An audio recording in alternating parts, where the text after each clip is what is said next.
Sending money from Australia to Philippines with Remitly is pretty easy thing to do. Today, I'm going to teach you how you guys can send money from Australia to Philippines using Remitly. So the process is pretty simple. You have to be at Remitly. You have to make sure you are logged into your account. After that, you will see a page something like that.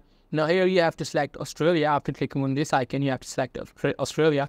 What it is, telling your country in which you are living in. If you're not from Australia, you can select other country as well. So I'm just going to select Australia. And after that, I'll have to, change the send money to from Canada to the, Philippines. I'm going to search Philippines right here. It should be in the P section. Let me just go to the P section. As you guys can see, it should right here. Here it is. This is Philippines, and it will, change the receiver from Canada to Philippines.